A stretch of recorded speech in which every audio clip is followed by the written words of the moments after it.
ఇక అప్డేట్ చూస్తే ప్రధాని మోదీ తీరుపై విపక్ష పార్టీల నేతలు మండిపడుతున్నారు. దేశంలోని 9 విపక్ష పార్టీల నేతలు ప్రధాని మోదీకి లేఖ రాశారు. దేశం ప్రజాస్వామ్యం నుంచి నిరంకుశత్వం దిశగా పయనిస్తుందన్నారు. విపక్షాలను లక్ష్యం చేసుకుని కేంద్ర ప్రభుత్వ ఏజెన్సీలు పనిచేస్తున్నాయని మండిపడ్డారు. గవర్నర్లు ప్రభుత్వంలో జోక్యం చేసుకోవడాన్ని తీవ్రంగా తప్పుపట్టారు.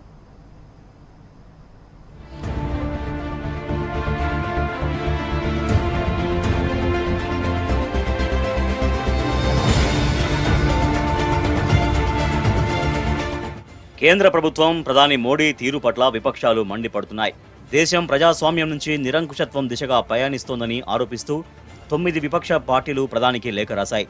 కేంద్ర ప్రభుత్వ ఏజెన్సీలను విపక్షాలను వేధించేందుకు దుర్వినియోగం చేస్తున్నారని మండిపడ్డాయి. ఢిల్లీ లిక్కర్ కేసులో మాజీ డిప్యూటీ సీఎం మనీష్ సిసోడియాను ఇరికించడాన్ని ఆప్ నేతలు ఉదాహరించారు. ఇలాగే మరికొన్ని ఉదాహరణలను లేఖలో పేర్కొన్నారు.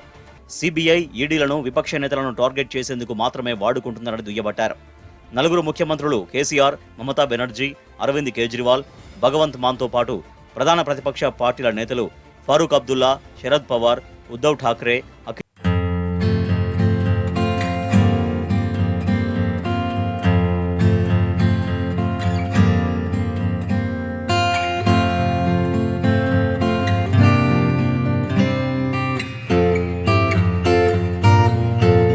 వ్యతిరేకంగా ఒక్క ఆధారం లేకున్నా పక్కా టార్గెట్తోనే ఆయన్ను అరెస్ట్ చేశారని ఆరోపించాయి. 2014 తర్వాత కేంద్ర ప్రభుత్వ ఏజెన్సీలన్నీ విపక్షాలను లక్ష్యం చేసుకునే పనిచేశాయని ధ్వజమెత్తాయి. ఢిల్లీలో పాఠశాల విద్యలో మార్పులకు ఆద్యుడిగా మనీష్ సిసోడియాకు ప్రపంచవ్యాప్త గుర్తింపు వచ్చింది. దేశంలో రాజకీయ వేధింపులు ఏ స్థాయిలో ఉన్నాయనేందుకు ఆయన అరెస్టు ఓ ఉదాహరణ అని లేఖలో తెలిపారు. బీజేపీ పాలనలో భారత ప్రజాస్వామ్య విలువలు ఏ స్థాయిలో దాడికి గురవుతున్నాయో యావత్ ప్రపంచం గుర్తిస్తోందని లేఖలో పేర్కొన్నారు.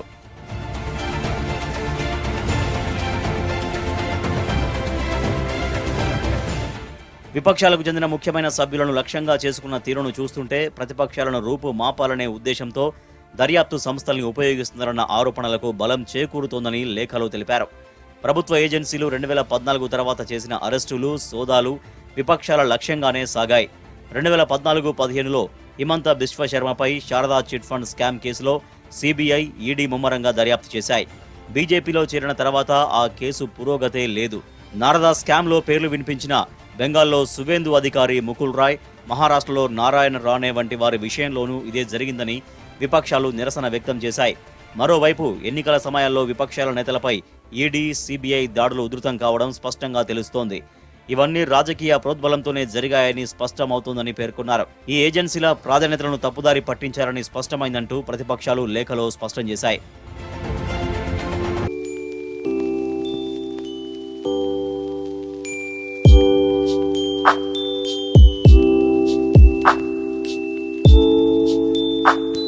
జాతీయ ఫోరెన్సిక్ ఆర్థిక పరిశోధన నివేదిక ప్రకారం ఒక నిర్దిష్ట సంస్థలో పెట్టుబడుల అంశం బహిర్గతం కావడంతో ఎస్బీఐ, ఎల్ఐసి తమ షేర్ల మార్కెట్ క్యాపిటలైజేషన్లో 78,000 కోట్లకు పైగా నష్టపోయినట్లు నివేదించబడింది. ప్రజాధనం ప్రమాదంలో ఉన్నప్పటికీ సదరు సంస్థ ఆర్థిక అవకతవకలపై దర్యాప్తు చేయడానికి కేంద్ర ఏజెన్సీలను ఎందుకు ముందుకు తీసుకురాలేదని లేఖలో ప్రశ్నించారు. మన దేశ ఫెడరలిజానికి వ్యతిరేకంగా కేంద్రం యుద్ధం ప్రకటించిందని వ్యాఖ్యానించాయి. 2014 నుంచి బీజేపీ హయాంలో కేసులు నమోదు చేసిన వారిలో ఎక్కువ మంది ప్రతిపక్షాలకు చెందిన రాజకీయ నాయకులే ఉన్నారని లేఖలో పేర్కొన్నారు. ప్రజాస్వామ్యంలో ప్రజల అధికారాలు, ఆకాంక్షలే అన్నింటికంటే కీలకమని విపక్షాలు తెలిపాయి.